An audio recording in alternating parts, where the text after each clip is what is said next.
Здравствуйте, в эфире канала «Новый век», выпуск новостей, в студии Анастасия Маслова. Смотрите сегодня. Воздушная гавань Кызыла, когда закончатся строительно-монтажные работы на территории аэропорта столицы. Символ Великой Победы. В Туве проходит акция «Георгиевская ленточка». Почетный энергетик и заслуженный работник Тувы. Ветеран труда Анатолий Измайлов принимает поздравления с праздником.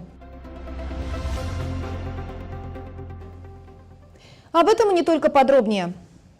15 апреля прошлого года была начата реконструкция взлетно-посадочной полосы аэропорта Кызыл. По плану нужно было заново отстроить 2700 метров полосы за 2 года реализации проекта. На настоящий момент отремонтировано и введено в действие 1,5 метра покрытия. Напомню, что реконструкция аэропорта Кызыл входит в план социально-экономического развития Тувы до 2025 года, подписанного в апреле 2015 года премьер-министром России Дмитрием Медведевым. О том, какие работы еще предстоит сделать, узнавала Чинчика Шпыкол. В апреле прошлого года в связи со строительными работами на территории аэропорта Кызыла были выведены из эксплуатации 1500 из 2700 метров основной взлетно-посадочной полосы. Через полгода первый этап реконструкции полотна был закончен, и на обновленную часть уже приземляются воздушные суда типа Ан-24 и АТР-42, которые осуществляют регулярные рейсы из Новосибирска, Красноярска, Иркутска и обратно. Сегодня дорожники компании ООО «Восток» приступили к ремонту оставшегося участка полосы. Помимо проведения трубно-кабельных переходов формируется специальная многослойная структура расширенной взлетной полосы, разворотного круга, и началась укладка асфальтобетона. Первый этап строительства это была, то есть непосредственно полоса 1,5 километра. Второй этап, то есть вторая часть полосы 1,2 километра, это второй этап.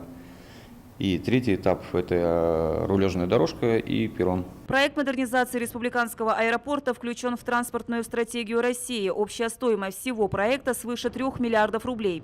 На реконструкцию взлетно-посадочной полосы было заложено порядка 1 миллиарда рублей. В 2016 году освоение 450, в этом году около 650 миллионов. Мы сейчас рассматриваем только пока федеральные деньги, то есть федеральные целевые деньги. Что касается софинансирования субъекта, мы освоили около 30 миллионов. В целом, по реконструкции аэропортового комплекса по проекту предусматривается реконструкция основной полосы, рулежной дорожки и перрона. Также по плану организация новых стоянок воздушных судов. 3 места для Боинг 737, Аэробус 320. 1 место для стоянки для Ил-76. Строительство площадки для обработки воздушных судов противообледенительной жидкостью. В состав проектируемых объектов электроснабжения входят трансформаторные подстанции, центральный распределительный пункт с дизельной электростанцией, трансформаторная подстанция технического обслуживания номер 1, трансформаторная подстанция технического обслуживания номер 2, трансформаторная подстанция очистных сооружений. Также предусматривается установка оборудования технического обслуживания воздушных судов и освещения зон воздушных судов, реконструкция систем связи и сигнализации. С учетом требований к экологической безопасности проектом предусмотрено строительство очистных сооружений Ливневого стока. Проект модернизации аэропорта включает установку новейшего оборудования и тем самым позволит увеличить рабочие кадры. Если класс воздушных судов увеличивается, значит, и штат должен соответствовать эксплуатационным требованиям. Естественно, я думаю, порядка, наверное, на 70% существующих. Все работы ведутся согласно проекту с использованием современных технологий и с учетом климатических условий под жестким контролем служб заказчика, стройконтроля и других надзорных структур. В 2017 году мы заканчиваем полностью реконструкцию аэродрома Кызыл. Это взлетно-посадочную полосу заканчиваем 1200. Перрон для стоянки воздушных судов в количестве 800 стоянок. И в этом году мы планируем где-то к 1 августа садить самолеты, которые предназначены и указаны в проекте. Это у нас типы воздушных судов Боинг 737, А320, Ил-76 и ниже класса. Стоит отметить, что техническое состояние аэродрома, введенного в 1974 году, находилось в критическом состоянии и остро нуждалось в реконструкции. Проект модернизации аэропорта Кызыл позволил провести ремонт взлетно-посадочной полосы в соответствии с современными стандартами качества. Реконструкция авиапредприятия проводится с целью повысить его статус до международного. Чинчика Шпуков, Буян Наюн, Игорь Стародумов, телекомпания «Новый век». В эти дни проходит итоговое голосование проектов по дворовым и общественным пространствам. Обсуждения и дискуссии горячие. Много споров о том, кто же войдет в программу «Городская комфортная среда» в 2017 году. Наша съемочная группа наблюдала за ходом событий. В этих дворах проживает более 3000 человек. По рейтинговым голосованиям занимает первое место, лидирующие позиции. Как мы видим, двор полупустой, требует значительных вложений, территория большая. Накануне в мэрии состоялось рейтинговое голосование членов комиссии программы «Комфортная городская среда» по дворовым и общественным пространствам Кызыла. Первое место занимают дворы на Московской, затем Калинина 24 и 26. На третьем месте идут дворы на Кочелола 7 и 9. Следом дворы на Чульдум 42. Ангарский бульвар 10, Красный партизан 41, Кочетова 95 и Правобережная 42 и 46. Я кое-как договорилась, ждала, когда нам полицейских положат вот этих вот, потому что, ну, невозможно. Летали по этому, и страшно детей выпустить. И вот, когда у нас построят вот здесь вот эту вот площадку, дети, конечно, не будут бегать в соседние дворы и будут у нас на глазах. Этим годом не заканчивается, чтобы дальше с настроением вот в общей такой ситуации создавать. Это очень важный, мне кажется, момент. Поэтому я в прошлый раз говорил, посмотреть, вот, ну, естественно, например, какие побольше деньги требуют, парковка, асфальтирование, вот все остальные, вот озеленение, там детская площадка, скамеечки, вот надо было посчитать. Мы с вами смотрели вечером тоже, все это посчитать, это желательно было бы помочь всем, чтобы, ну, может быть, не обязательно там в полном объеме, так, вот, поддержать людей на этой основе, поднять инициативу народа, чтобы не отбивать их настроение. По общественным пространствам на первом месте молодежный сквер, реконструкция Ангарского бульвара, велодорожка. Затем идут такие общественные пространства, как прилегающая территория к Южному Субургану, зона отдыха Алантос, линейное обустройство территории сельхозтехникума. Голосование идет, можно сказать так, что непростое, идет сложно, но интересно. Чем больше граждан вовлекается в этот проект, тем больше шансов получить результат правильный, чтобы места стали любимые у граждан, куда хотелось бы чаще приходить и, соответственно, следить за порядком. В Центре тувинской культуры состоялись публичные слушания по программе «Комфортная городская среда» на республиканском уровне. На нем присутствовали участники, представители 7 районов республики. 20 мая разработали модельную программу для муниципалитетов, 5-летнюю программу. Дали структуру, какие работы должны быть. Еще раз обращаю внимание, если у вас программ не будет, вы не войдете в региональную программу, значит денег не будет.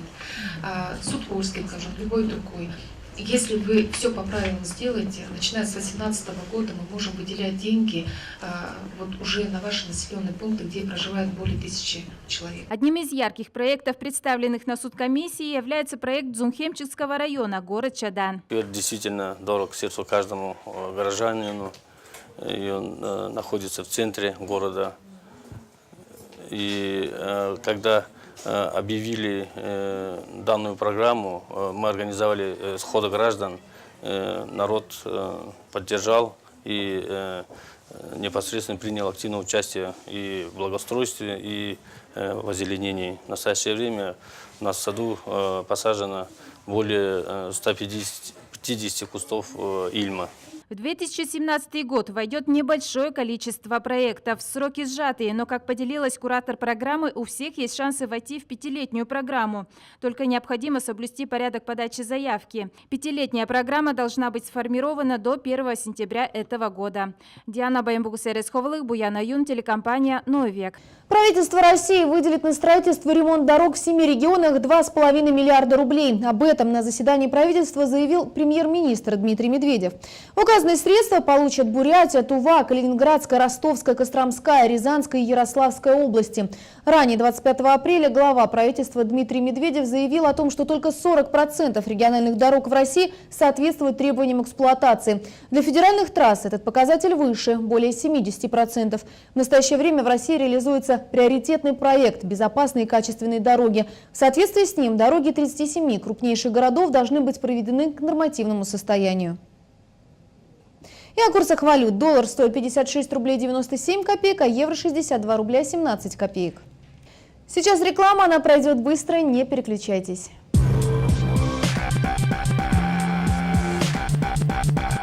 Эй, пап, ты чё завис? Мы не в интернете. А цены как в интернете. Дачные скидки в РБТ.ру. Так LG-телевизор Haier диагональю 56 сантиметров всего за 7990 рублей. РБТ.ру. Компания «Дверной арсенал» предлагает сторожевые двери «Бульдорс». Отличная защита вашего дома по доступной цене. Кызыл, Аюна Курседи, 54.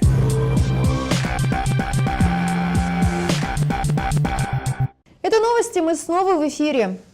В Туве стартовала традиционная акция «Георгиевская ленточка». Сегодня утром сотрудники ГИБДД вышли на самые оживленные улицы в центре столицы, где и раздавали жителям Кызыла символ памяти о победе в Великой Отечественной войне. Напомню, что «Георгиевская ленточка» – общественная акция, посвященная празднованию Дня Победы в Великой Отечественной войне, проходит с 2006 года. Традиционное толкование цветов георгиевской ленты. Черный – значит цвет дыма, оранжевый – пламя. Акция «Георгиевская ленточка» продлится до 9 мая. А пока близится еще один праздник – 1 мая. Сегодня ветераны тувинских электросетей обмениваются опытом с молодым поколением. Один из них с большим послужным списком в области электросетей Анатолий Измайлов. Ветеран-энергетик, заслуженный работник Тувы, почетный энергетик. Всех регалий и не перечислишь, а послужных наград на уровне Тувы и России, а также Монголии и вовсе огромное количество. С легендарным энергетиком Тувы встретилась Диана Баян-Багус. Как фамилия моя? А почему я не помню? Вот время прошло, вы изменились. Анатолий Ефимович здоровается с каждым, интересуется о здоровье, благополучна ли жизнь. Здесь начинал с простого мастера, а выбрал энергетику как профессию в 1959 году. Стал студентом электроэнергетического факультета по специальности инженер-электрик. В Туву приехал по направлению в 65-м. Приняли мастером в ТЭЦ, а в 79 году назначили на должность главного инженера тувинских электрических сетей. А вы откуда меня знаете? Я вам еще экзамены даже успел посдавать. Ну тогда мой кадр. Извини, я сяду сюда. Как рассказывает Анатолий Измайлов, в должность вступил легко. Многолетний опыт на ТЭЦ, работа в лаборатории контрольно-измерительных приборов и автоматики тепловых процессов, а дальше уже начальник электроцеха, электростанции. Разделение организаций ТВ-Энергосбыт, Кызыльской ТЭЦ, ТВ-Энерго произошло гораздо позже, поэтому во власти Анатолия Измайлова была практически вся энергоструктура республики. Все равно отключается одна секция, комбинат гаснет. Тогда я что делаю? Пишу, прошу вас сообщить, если отключается одна секция на 220 киловольт, должен ли оставаться комбинат в работе? Незамедленно пришел ответ. Да, схемой предусмотрено, что АВР срабатывает и комбинат остается в работе. Я сразу, все, решен вопрос. Серьезный вопрос. Но этого никто не оценит, потому что никто не занимался, допустим, так, чтобы знал и технологию в какой-то степени комбината, и схему подстанции, и все. Это так и осталось только при мне. Об Анатолии Измайлове коллеги отзываются как о строгом, но справедливом руководителе. Многие работники ТВ-Энерго помнят до сих пор, как сдавали ему экзамен по вопросам эксплуатации, техники безопасности. И сейчас, по старой памяти, бывший главный инженер устраивает проверку знаний диспетчеру Центра управления сетей. На Кызыльской сколько реакторов? Один. БСК сколько? Ну, с Анатолием Ефимовичем, как главным инженером, я проработала очень долгое время, более 10 лет, наверное. Это был очень требовательный, принципиальный главный инженер. Но в то же время, как человек, отношение к людям у него было хорошее. Он всегда входил в положение, понимал. В отношении работы он всегда подсказывал, как поступить в каких-то ситуациях. Дети Анатолия Измайлова также являются энергетиками. Дочь Анна Коврижных работает в Центре управления сетями ТВ-Энерго. Сын Константин Измайлов также пошел по стопам отца. Сейчас трудится в Красноярске. Еще, говорит, лет через 10 прийти. Сегодня, чтобы получить доступ на подстанцию Кызыльская 220 киловольт федеральной сетевой компании Сибири, достаточно сложно. Нужно отправлять официальные запросы, ждать ответа от руководства в Саяногорске. По одному звонку от заслуженного ветерана мы оказались на подстанции. Исполняющий обязанности инженера по эксплуатации подстанции Вячеслав Дерягин не отказал в удовольствии прогуляться уже по бывшим владениям Анатолия Ефимовича. И здесь Анатолий Измайлов узнает о нынешнем состоянии подстанции. Подмагничивание. Они на стали. Так, регулятор работает? Она регулирует. Хорошо регулирует? Подмагничивание стали, отлично. Продолжать работу в том же духе, как и мы работали. Как можно было меньше аварийных отключений, чтобы дисциплина персонала оперативного была на высоком уровне, чтобы безопасность была на высоком уровне. И не случалось, самое главное, несчастных случаев. Диана Баймгус-Лев Маркарян, телекомпания «Новый век». И отмечу еще, что компания ТВ-Энерго 5 мая в Центре русской культуры проведет концерт для ветеранов предприятия. Далее новости короткой строкой.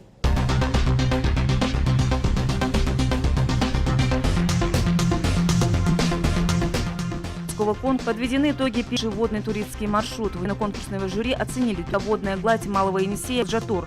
Автор получил 1000 рублей. Проект первый в районе Вавилинского путешествия по Енисею на резиновом спасателей. Второй – села Бояровка Кахемского района. Вступил в силу федеральный закон о приоритете натурального возмещения по ОСАГО перед денежной выплатой, который введен на всей территории России, но будет действовать только в отношении новых договоров обязательной автогражданки, заключенных после 28 апреля этого года. Новый закон определяет случаи, когда возмещение может выплачиваться потерпевшему в денежной форме. Закон также устанавливает требования к СТО, а также запрет на использование бывших в употреблении или восстановленных комплектующих изделий. С 24 по 29 апреля в Кызыле проходит акция «Социальный десант». Мероприятие направлено на оказание медицинской, социально-правовой и психологической помощи лицам без определенного места жительства. Бездомных выявляют и привозят в приют «Поддержка». Там у них берут анализы на инфекционные заболевания. Госдума в День российского парламентаризма запустила официальные аккаунты в социальных сетях, следует из информации на сайте Нижней Палаты. Теперь у Нижней Палаты российского парламента есть странички в сети ВКонтакте, Инстаграм, Одноклассники, Твиттер, Фейсбук и Телеграм. В резбольнице номер 1 началась работа по направлению пластическая хирургия и косметология. В амбулаторных условиях, а также на базе стационара одного дня проводятся следующие операции и процедуры: блефаропластика, отопластика, коррекция рубцов, контурная инъекционная пластика, пластика скуловой области, пластика губ, мезотерапия и так далее. Пациенты, которым предполагается операция в большем объеме, предварительно тщательно обследуются и госпитализируются в хирургическое отделение.